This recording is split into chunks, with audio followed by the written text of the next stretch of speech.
Привет, ребят, меня зовут Алекс, мы сегодня поговорим о хостах. У многих может сложиться впечатление, что это какая-то очень крутая супер работа, где получают огромные деньги, хотя, конечно, в этом есть доля правды. И что работа эта очень простая, легкая, нужно просто болтать с девушками. На самом деле это не все так просто. И, в принципе, все эти работы ночные, особенно Кабуки-чо, который является довольно грязным и преступным районом, связаны с очень неприятными вещами. Известное здание Туабиру, с которого очень много девушек вышли в никуда, по причине влюбленности в хостов, а также по причине невозможности оплатить свои долги. Уже звучит не слишком романтично. В октябре 2018 года произошел случай, о котором стали говорить все. Хотя на самом деле эти случаи происходили, буквально на постоянной основе. Девушка вышла со здания и упала на мужчину. Девушка, естественно, скончалась впоследствии в больнице, а мужчина получил не тяжелые ранения. Причиной такого поступка, как выяснилось позже, стали огромные долги девушки перед очередным хост-клубом, которые, конечно же, связаны с тем, что девушка была влюблена в одного из хостов. У вас может возникнуть вопрос, как вообще можно влюбиться в хоста? Ведь очевидно, что это просто мужики, мужланы. Короче, это просто парни, которые сидят в каком-то помещении, скажем так, ночном клубе и просто разводят девушек на деньги. Это по факту, об этом знают все. Но все равно каждый год появляются новые и новые девушки, которые приходят в эти клубы и завязают там по уши. На самом деле вся система очень похожа на систему секты. Как вы знаете, в секту может попасть вообще любой человек, независимо от интеллекта. В секту попадают люди, которые находятся в сложном периоде своей жизни, которые нуждаются в какой-то любви, поддержке и так далее. И, естественно, когда люди попадают в секту, у них вот это вот чувство появляется, что они кому-то нужны, что они находятся в какой-то компании, группе людей, которые о них заботятся, которые их любят. И буквально то же самое происходит в хост-клубах. Туда обычно идут девушки, которые нуждаются во внимании, любви, поддержке, девушки, которые не уверены в себе, девушки также с психическими отклонениями. В основе желания ходить в хост-клубы у девушек лежит, конечно же, желание чувствовать себя принцессой, поскольку ко всем посетительницам хост-клубов хосты относятся как к принцессам, так и называют их принцессы. Это сделано для того, чтобы другие гости не узнавали имена этих гостей. Короче, там происходит конкуренция, об этом позже. На самом деле, количество девушек молодых и женщин, в том числе не молодых, которые посещают хост-клубы, шокирующее. Как они вообще туда попадают и почему? Почему я это уже объяснил. Это неуверенность в себе, это желание быть любимой, а также наивность, да, и какая-то необразованность, возможно. Конечно, в первую очередь это происходит на улицах Кабуки-чо. Кабуки-чо — это такой район на Синдзюку, который я вам не рекомендую ходить в принципе никогда в жизни. Вообще, как человек, который жил на Шинокуба, который буквально там в нескольких сотен метрах и даже в десятках метрах от этого Кабуки-чо, я видел этих хостов по утрам. В принципе, я видел всю эту интересную атмосферу ночной жизни Японии. Буквально в самом центре Японии, в этом Токио, происходит вот такая вот херота. Утренние хосты, конечно, не такие милые, как вечерние. Ну, понятное дело, что это лицемерие сплошное. Видел я двух, были они очень буханы, с бодуна, скажем так. Они шли по улице, так вот шатались, и навстречу им шла какая-то девушка. В общем-то, им было похер, они просто мимо шли, ее толкнули. Увидев эту картину, в принципе, я сделал для себя выводы. Конечно, я не могу сказать, что все хосты такие, но, в принципе, если человек идет работать хостом, то есть какие-то странные моменты, наверное, у него в жизни, потому что нормальный человек, у которого все хорошо в жизни, не пойдет работать хостом. Учитывая то, как вообще происходит эта работа, об этом тоже позже. Сами хосты выходят на улицу ночью, есть такие низкоранговые самцы хосты, которые только начали работать, естественно, у них нет своих клиентов, и в основном они занимаются черной работой в хост-клубе, то есть, допустим, раздают листовки на улицах, зазывают новых девушек. В принципе, могут и себе клиентов таким образом находить. Также они, если не зарабатывают достаточно много, то буквально 5-8 тысяч йен в день, это действительно очень мало, даже по сравнению с обычным арбайтом. Таким образом, они вынуждены исполнять черную работу в клубе, то есть мыть там туалеты, мыть столики. Естественно, это все после вечеринок, после пьянок выглядит не очень и пахнет тоже не очень. Поэтому молодые хосты, начинающие, вот так вот такой дедовщине они подвергаются и вынуждены такими вещами заниматься. Поэтому желающих не так, чтобы сильно много, и в основном туда идут люди, у которых, в общем-то, нет выбора. Вот один из них, хост, рассказывает о том, что, в принципе, у него были достаточно состоятельные родители, но поскольку он учился очень плохо, и на него забили хрен. В итоге он пришлось зарабатывать самому. Поскольку он учился плохо, образование у него никакое, соображать он ничего не может, естественно, единственный вариант это был хост-клуб. И он рассказывает о том, что поначалу действительно ему пришлось очень туго, зарабатывал он по-моему, 40 тысяч йен в месяц, это на самом деле на такое жить даже нельзя. Покупал себе лапшу быстрого приготовления и делил ее на 4 части, на 4 дня. Как же он поднялся и стал одним из самых крутых хостов в своем клубе, он стал девушкам рассказывать, что он нищеброд. Таким образом, давя им на жалость. В интервью он говорит о том, что он просто стал честным и говорил о себе честные вещи. Ну, это немножко по-другому называется. Называется манипуляция, пожалейте меня, я такой несчастный. В итоге девушки, естественно, которые более склонны к состраданию, сочувствию, чем, допустим, те же мужчины, стали ему помогать. То есть, к нему приходить специально, чтобы он хоть какие-то деньги зарабатывал. В итоге он стал одним из самых популярных хостов и покупает себе тачки, часы и все остальное. Это, конечно, все выглядит очень круто, как будто бы пацан к успеху ушел, и он до него дошел. Но не стоит забывать о том, что все это на деньги девушек, которые, в принципе, это будет самая главная интрига видео, что же они делают, чтобы зарабатывать такие деньги. После того, как заскамят эту девушку на улицах, она идет, естественно, в клуб. Первый раз, когда девушка заходит в клуб, ее там не сильно скамят, там буквально, может быть, максимум она 8 тысяч йен потратит. Естественно, как в сектах. Тебе относятся очень хорошо, приятно, чтобы ты чувствовал себя королем. И, в принципе, не особо деньги тратишь. Просто мы тебя очень любят, потому что ты такой необычный, такой оригинальный, особенный человек. Вот заходи к нам еще. Обрабатывает там, конечно, не только один хост. Собирается группа, и они все начинают ее скамить. Один, допустим, ведет шоу, в микрофон что-то орет. Другой там с ней бухает. Третий, может быть, песни поет. В общем, все по-разному. Основная цель, как у цыган. Усыпить бдительность человека. Я не думаю, что меня цыгане смотрят, ладно. Говорят, какая она милая, красивая. С другой стороны, давай мы купим вот эту вот бутылку шампанского за 70 тысяч йен. Но самое главное, это слушать девушку. Слушать, какие у нее проблемы. Говоришь, что она такая замечательная, все вокруг козлы, а ты в белом пальто. И тогда, естественно, девушка проникнется некоторым доверием к хосту. А со временем это доверие может перерасти во влюбленность. Это именно то, чего добиваются хосты, потому что если клиентка влюблена в хоста, то она будет ходить в любом случае, она никуда не денется. Это сродни подсаживание на вещества различные, потому что когда человек влюблен, в принципе, он находится в болезненном состоянии, я думаю, что это какое-то заболевание тоже влюбленность, какое-то отклонение психическое, поэтому человек не способен контролировать свои действия, когда он находится в таком состоянии. И происходит следующее. То есть постепенно она начинает ходить все больше и больше. Счета постепенно растут, потому что клиентов надо раскручивать. И в итоге получается так, что перестать ходить уже довольно сложно, потому что сформировались вроде как бы доверительные отношения с этим вот хостом, особенным, которого он так любит. Но здесь у нас есть обратная сторона, в том она состоит, что система хост-клубов такова. Ну, именно по оплате. По идее, хосты как бы платят за гостя, а потом этот гость отдает деньги. Гость, естественно, может сразу все оплатить, но если у нее, допустим, нет денег с собой, то она как бы берет в долг у клуба. И это все оплачивает сам хост. Тут сам хост может попасть на этот крючок, потому что если гостья потом куда-нибудь исчезнет из его жизни, такое тоже бывает, кстати, то все это должен, конечно, оплачивать хост. Не надо, конечно, забывать о том, что все это связано, естественно, с якудза, то, что все на кабуки-чо, это все там якудза. Ну, не такой лютый якудза, конечно, как в 90-е, 80-е. Был один инцидент, когда один из хостов развел девушку на то, чтобы она застраховала свою жизнь на огромную сумму и ушла, скажем так. И в итоге он получил эту сумму, чтобы оплатить свои собственные долги в хост-клубе. Это, конечно, жестокий очень метод и отвратительный момент. Конечно же, этот случай был расследован, и все были наказаны виновные. Большинство девушек, поскольку они влюблены в хостов, и они понимают, что нужно возвращать эти долги, хотя, конечно же, можно и не возвращать, если обратиться вовремя к юристу и что-то там сообразить. Хотя бы потому, что во время вечеринки бывает так, что клиентам подсовывают вещи, которые они не заказывали. Это все можно опровергнуть, если нет никакого договора о кредитовании между клиентом и хостом, то, в принципе, хост-клуб можно послать куда подальше. Но многие хосты такие договоры предоставляют, потому что они тоже не пальцем деланы. Так вот, таким образом девушки стараются вернуть эти долги. Естественно, на обычной арбайте такие деньги заработать невозможно. Там бывают долги и несколько миллионов йен. Некоторые берут кредиты для того, чтобы оплачивать услуги хоста, ходить туда каждый вечер буквально. Ну, естественно, все это рано или поздно заканчивается проституцией. На кабуки-чо это называют пищевой цепочкой. То есть хосты завлекают девушек в свои хост-клубы, те не способны оплатить, становятся проститутками. Тут же появляются специальные люди, которые готовы предоставить рабочие места таким девушкам. Девушки, естественно, соглашаются, потому что, во-первых, они боятся рассказать об этом родителям, что в основном это молодые. Именно поэтому в хост-клубах есть некоторое ограничение на возраст, потому что молодых проще обмануть, скажем так. Появляется, естественно, страх, надо заплатить, а у тебя нет денег. Ну, это страшно, действительно. Даже когда у тебя маленький кредит, все равно есть какой-то страх. Плюс еще потому, что они хотят продолжать ходить к этому хосту. Это очень страшно на самом деле. То есть у тебя миллионные долги,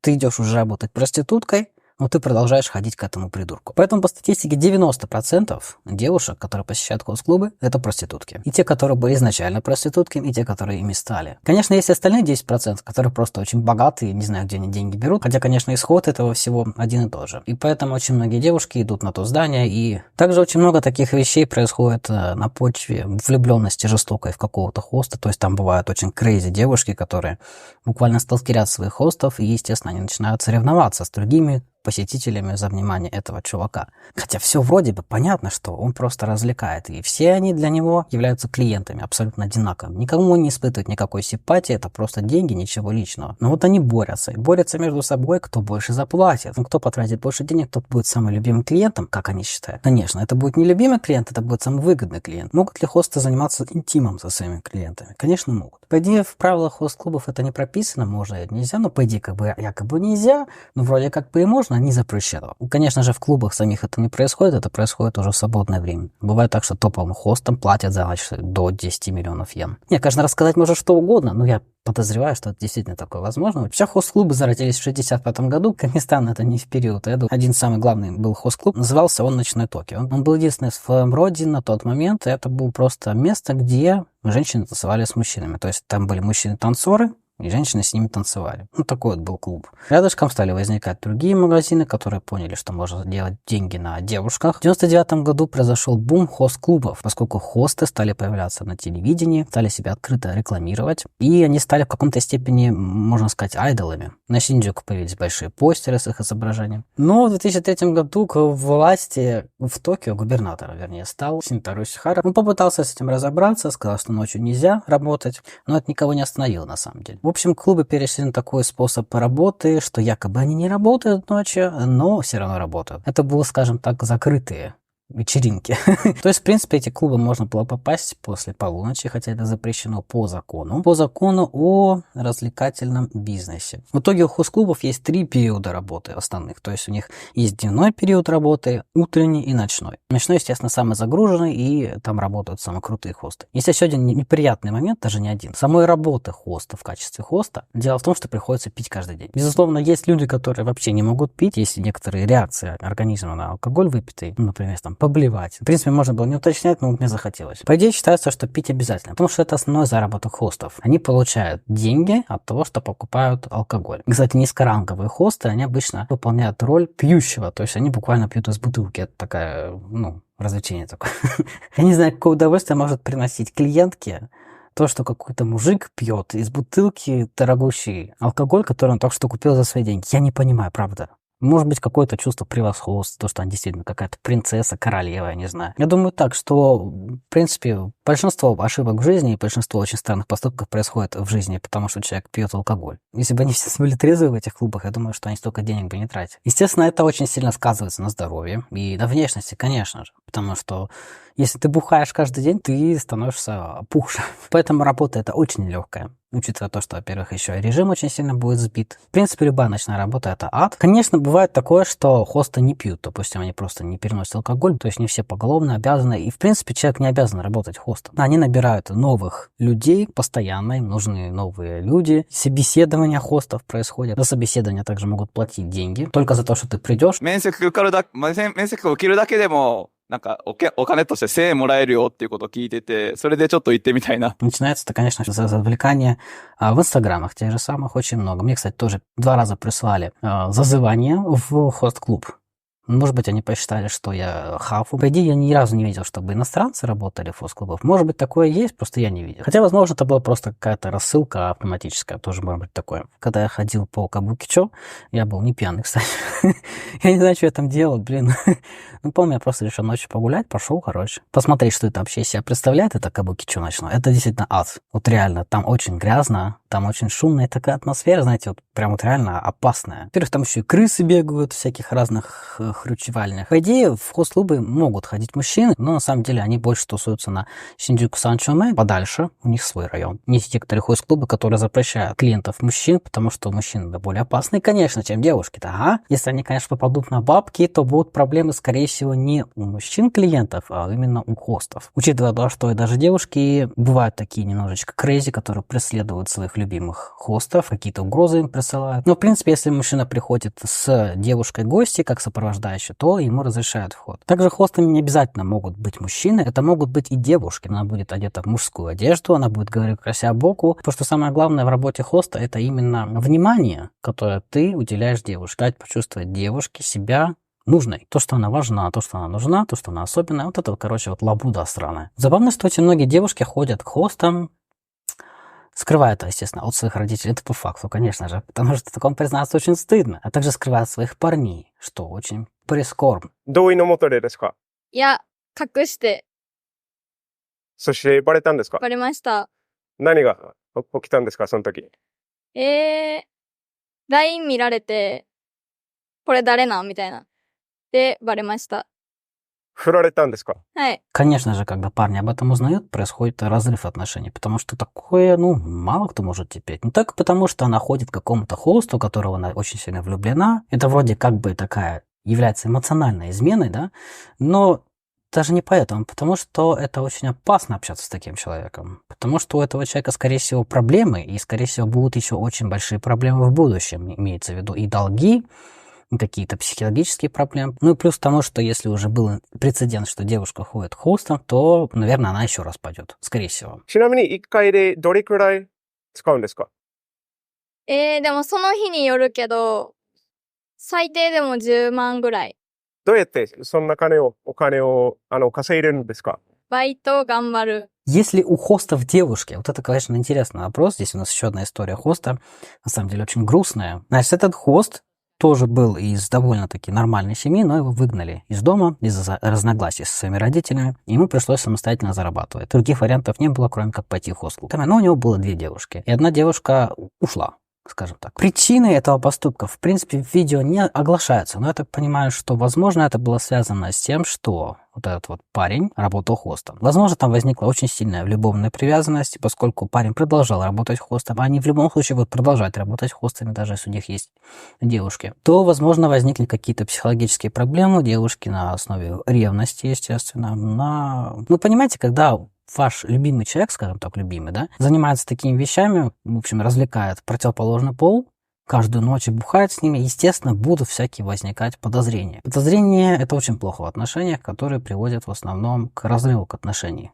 Но бывают, конечно, отношения, которые разорвать очень сложно, потому что привязанность очень сильная, человек буквально зависим, и происходят всякие сдвиги по фазе. Потому что вот ты с человеком вроде бы встречаешься, но ты не знаешь вообще, как он к тебе относится на самом деле, он же хост. То есть его буквально работа – это развлекать девушек. Являешься ты клиенткой до сих пор, либо ты его девушка, ты не знаешь.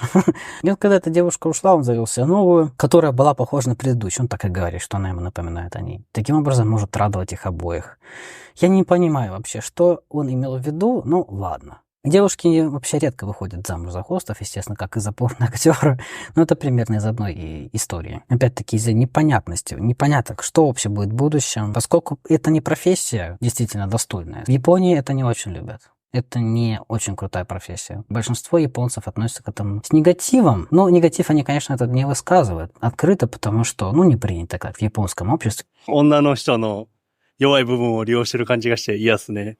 なんか寂しい気持ち利用して金稼いだろうっていう気持ちが見えてるんで。ホストにはまってしまって、お金をたくさん使って、その人生が破滅しちゃう人もいるので、あんまりその使い方っていうのを気をつけないと良くないかなって思います。В общем, я, в принципе, когда находился в Японии, я чувствовал, что хосты — это такое вот общество, такой класс людей, которые, в общем-то, избегаются. Я это чувствовал реально. Потому что если они заходят в поезд ночью, то происходит какое-то вот перемена в атмосфере. Я чувствую, что людям немножко неприятно. Не потому, что они бухают ночью, а потому, что происходит действительно скам. И все прекрасно знают, к чему это приводит. Я читал комментарии, также людей некоторые писали, что вот моя дочь попала в эту кабалу, что делать? Как ее вытянуть из этого? Она там тратит большие деньги. Кисида попытался что-то сделать. Он хотел запретить это кредитование в хост-клубов. Кисида — это предыдущий премьер-министр Японии, если не в курсе, такой в очках, которого японцы зачморили очень жестко. Ему пришлось уйти в очередной раз.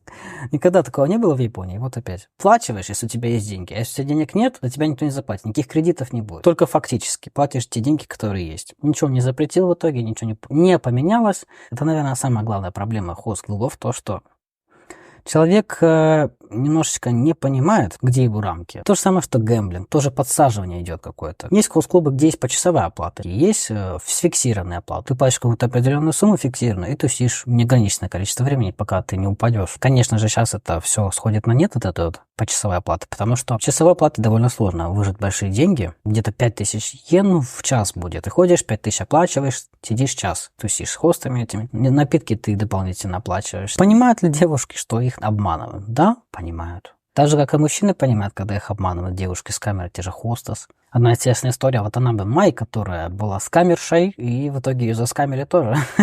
Ну, то есть круговорот скама. Мне было 19 лет, и она создала собственный гайд, как обманывать мужчин на деньги скамить. Этот гайд она продавала за деньги другим девушкам. Самые главные моменты в этом гайде, то, что первое, нужно определить цель. Цель обычно это одинокие мужчины, у которых нету смысла жизни, которые, в общем, живут от работы до работы, но очень доверчивые, там, нуждающиеся в любви. В принципе, то же самое, что и для девушек и хостов. То же самое. Следующее, нужно вызвать у него доверие. То есть начать с ним общаться, как будто вот он единственный, как будто бы они встречаются. Говорить ему, какой он особенный и так далее. Следующий пункт ее гайда заключался в том, что нужно изучить свою жертву.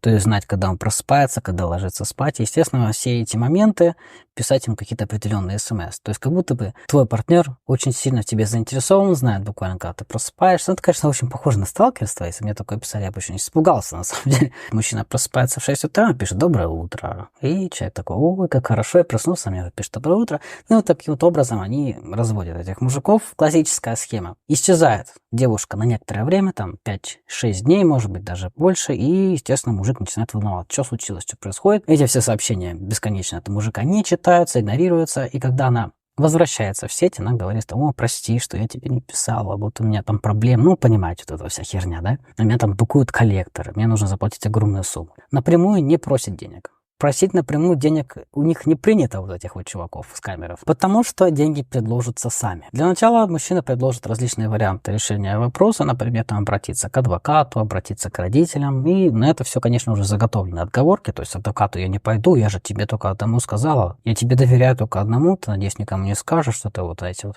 Иллюзия того, что у них какой-то есть секрет общий, тоже очень сильно влияет на мозг. Поэтому у мужика появляется мысль, что боже мой, она же мне доверилась, только я могу ей помочь. Ребят, не ведитесь. Если у человека проблемы, пусть сам решает их. После того, как все эти вот моменты, которые могут решить вопрос, отвергаются девушкой, то мужчина, естественно, предлагает деньги. $2 миллиона.